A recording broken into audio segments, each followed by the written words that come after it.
Hello friends, வணக்கம். இன்றைக்கி நம்ம பார்க்க போகிறது இன்ட்ரெஸ்டிங்கான சப்ஜெக்ட். அமெரிக்காவில் எப்படி கார்டனிங் பண்ணுறோம், என்ன மாதிரியான காய்கறிகள் விளைவிக்கிறோம், அதை எப்படி ஸ்டார்ட் பண்ணுறோம். இப்போ இங்கே வந்து கோல்டாக இருக்குது, அதுக்கப்புறம் ஸ்ப்ரிங் வருது, வெயில் வருது. இந்த மாதிரி சுச்சுவேஷனில் எப்படி நாங்கள் பர்டிகுலராக கார்டனிங் பண்ணுறோம் அப்படிங்கிறதான் பார்க்க போகிறோம். Let's go. முதல்ல சீட் ஸ்டார்டிங் மெத்தட் பார்ப்போம். முதல்ல விதைகளை எப்படி வந்து நாங்கள் பக்குவமாக அதை வந்து விளைவிக்கிறோம் அப்படிங்கிற மெத்தடை பார்க்குறோம். ஃபஸ்ட்டு மெத்தட் நாங்கள் இப்போ காட்ட போகிறது paper towel method. Paper towel method அப்படிங்கிறது ஒன்றும் இல்லை, விதைகளை முதல்ல ஊற வச்சுருவோம். ஸோ விதைகளை ஊற வச்சதுக்கப்புறம் இந்த மாதிரி ஒரு ஜிப்லாக் பேக் எடுத்ததுக்கப்புறம் அதை வந்து ஒரு நம்ம நார்மல் டிஷ்யூ பேப்பர் இருக்கு இல்லையா, அந்த பேப்பரில் ஊற வச்ச விதைகளை இந்த மாதிரி கொஞ்சம் ஸ்பேஸ் விட்டு அழகாக வைங்க.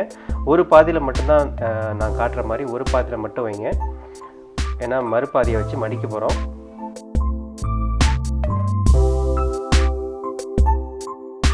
ஸோ இப்போ ஒரு பாதியில் வச்சாச்சு, அதை அப்படியே ரெண்டாக ஃபோல்ட் பண்ணுறோம். ஸோ அதை ஃபோல்ட் பண்ணதுக்கப்புறம் அது மேலே கொஞ்சம் தண்ணி ஸ்ப்ரே பண்ணுறோம். தண்ணி கொஞ்சம் கையால் கூட நீங்கள் தெளித்து விடலாம். ரொம்ப தண்ணியை ஊற்றி சாகி ஆக்கிடக்கூடாது. ஓரளவுக்கு இப்போ பார்த்தீங்கன்னா ஓரளவுக்கு வெட் ஆக்கிட்டோம். இப்போ நமக்கு ஃபுல்லாக அது எல்லாமே நினைஞ்சிருச்சு. அது வந்ததுக்கப்புறம் இப்போ அந்த ஜிப்லாக் பேக்கை ஓப்பன் பண்ணி அந்த பொசிஷன் மாறாமல், அந்த சீட்ஸ் நம்ம வச்சுருக்கிற பொசிஷன் மாறாமல் அந்த ஜிப்லாக் பேக்குள்ளே அந்த வெட் டிஷ்யூ உள்ளே வைக்கிறோம். இப்போது கொஞ்சம் அதுக்குள்ளே ஏர் ஊதுறோம், ஏன்னா உள்ளே வந்து நம்ம ஏர் சர்க்குலேஷன் ரொம்ப முக்கியம். அப்போ தான் வந்து விதைகள் வந்து முளைத்து வெளில வரும். ஸோ இப்போ பார்த்திங்கன்னா ஏர் உள்ளே இருக்குது. நம்ம அதை என்ஷூர் பண்ணதுக்கப்புறம் அதை வந்து ஒரு அட்டடப்பாவில் வைக்கிறோம். ஏன்னா ஒரு இருட்டான பகுதியில் அதை நம்ம மெயின்டைன் பண்ணணும். ஸோ பெஸ்ட்டு வந்து ஈஸியாக ஒரு அட்டடப்பாவில் வைக்கணும் தான். ஒரு வார்மான எங்கேயாவது ஒரு இடத்துல வைப்பாங்க. இப்போது இங்கே அமெரிக்காவில் கொஞ்சம் குளிர் இருந்துகிட்ருக்கிறதுனால நான் வந்து ஓவனுக்குள்ளே வைக்கிறேன். நீங்கள் வந்து எங்கே வேணாலும் வைக்கலாம், ஃப்ரிட்ஜ் மேலே, அந்த மாதிரி எந்த இடத்துல வார்மான இடத்துல வைக்கலாம். கரெக்டாக ஒரு வாரம் கழித்து இப்போ நான் அதை பிரித்து பார்க்குறேன். ஒரு வாரத்துக்குள்ளே எந்த டிஸ்டர்பும் பண்ணக்கூடாது. ஒரு வாரம் கழித்து நான் அதை வந்து ஓப்பன் பண்ணி பார்க்குறேன் என்ன கண்டிஷனில் இருக்குது அப்படிங்கிறது. இப்போ பார்த்தீங்கன்னா அழகாக வந்து விதைகள்லாம் முளை விட்டு ஸ்ப்ரவுட் ஆகிருக்கு. இதில் என்ன ஒரு சக்ஸஸ்ஃபுல் ஃபேக்டர்னால், ஒரு விதை கூட வந்து உங்களுக்கு வேஸ்ட் ஆகாது. இங்கே மாதிரி அமெரிக்காவில் எங்களுக்கு விதைகள்லாம் நாங்கள் காசு கொடுத்தா வாங்குகிறோம். ஸோ அப்படி வாங்கும்போது விதையை வேஸ்ட் பண்ண முடியாது நம்ம நேரடியாக நிலத்தில் போட்டு. அதுவும் இல்லாமல் இப்போ குளிராக இருக்குது, வெளியில் போட்டோம்னா அது கண்டிப்பாக விதை வெளியில் வராது. அந்த மாதிரி டைமில் இந்த மெத்தட் வந்து ரொம்பவே யூஸ்ஃபுல்லாக இருக்கும்.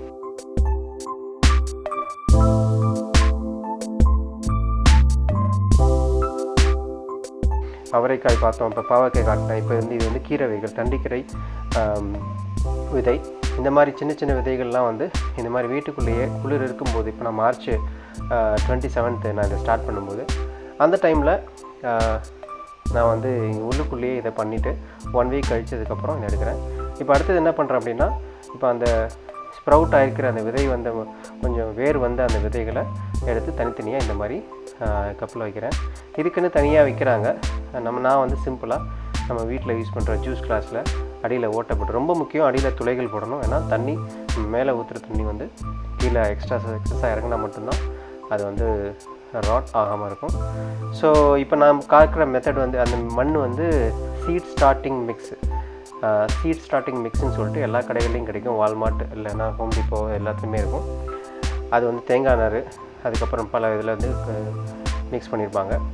ஸோ அதில் போடும்போது ஈஸியாக விதை வந்து அந்த இது வெளியில் வந்து வளரும். ஸோ சின்ன கப்பில் தானே அப்படிங்கிறதுனால அது நமக்கு அஃபோர்டபுளாக இருக்கும். நான் இப்போ என்ன பண்ணுறேன், அதை போட்டு அந்த மேல் பக்கம் வேர் பக்கம் கீழே போகிற மாதிரியும், அந்த விதை எங்கே வளைஞ்சிருக்கோ அதை லைட்டாக மேலே இருக்கிற மாதிரியும் போடுறேன். அப்போ தான் ஈஸியாக அது வெளியில் வரும்.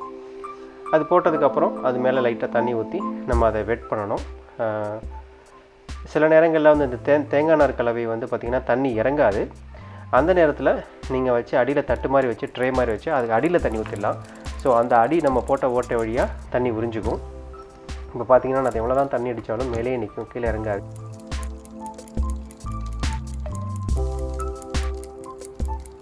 அப்படி இன்னொரு மெத்தட் என்னென்னா, நம்ம அந்த சீட் ஸ்டார்டிங் மிக்ஸ்லேயே வந்து கொஞ்சம் தண்ணி ஊற்றி ஓரளவுக்கு இந்த மாதிரி ஈரப்பதமாக மாற்றினதுக்கப்புறம் அதை வந்து கப்பில் எடுத்து வச்சு அதையும் போடலாம். இப்போ நான் பார்த்திங்கன்னா தண்ணி ஊற்றி மிக்ஸ் பண்ணிவிட்டு அதை வந்து அந்த முளை விட்டு அந்த விதைகளை நான் இப்போ கொஞ்சம் கொஞ்சமாக உள்ளே வைக்க போகிறேன். ரொம்ப பார்த்து ரொம்ப ப்ரெஸ் பண்ணி அமைக்க கூடாது. ஏன்னா வந்து அது விதை வெளியில் வரதுக்கு கஷ்டப்படும். ஸோ நான் சிம்பிளாக இப்போ பார்த்தீங்கன்னா மேலே போடுறேன், அவ்வளோதான். இப்போ இன்னும் 2 நாள்லேயே வந்து அது வெளியில் வர ஆரம்பிச்சிடும். இப்போ நான் அதை எடுத்து ஒரு வெளிச்சமான பகுதியில் வைக்க போகிறேன். வார்மாகவும் இருக்கணும். இப்போ பார்த்தீங்கன்னா அழகாக வந்து அங்கே பாவக்காய் வந்து அதுலேருந்து வெளியில் வர ஆரம்பிச்சிருச்சு. கரெக்டாக 1 வாரம் 2 வாரத்தில் நல்ல செடியாக இந்த மாதிரி வெளியில் வர ஆரம்பிச்சிடும். அதுக்கப்புறம் நம்ம பெரிய பாட்டில் மாற்றி கிரவுண்டுக்கு தேவையான நேரத்தில் வச்சிடலாம். ஓகே ஃப்ரெண்ட்ஸ், இப்போ நம்ம வந்து எப்படி ஸ்டார்ட் பண்ணுறோம் அப்படிங்கிறத பார்த்தாச்சு. போக போக அடுத்தடுத்த வீடியோக்களில் எப்படி ப்ராக்ரஸ் ஆகுது, அதுக்கப்புறம் எப்படி மண்ணுக்கு கொண்டு போகிறோம், அதுக்கப்புறம் என்னென்ன முறையில் வந்து அதை பராமரிக்கிறோம் அப்படிங்கிற மெத்தட்ஸ்லாம் பார்க்கலாம்.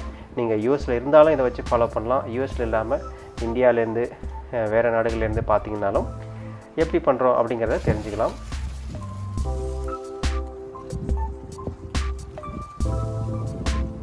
தேங்க்ஸ் ஃபார் வாட்சிங். மீண்டும் சந்திப்போம்.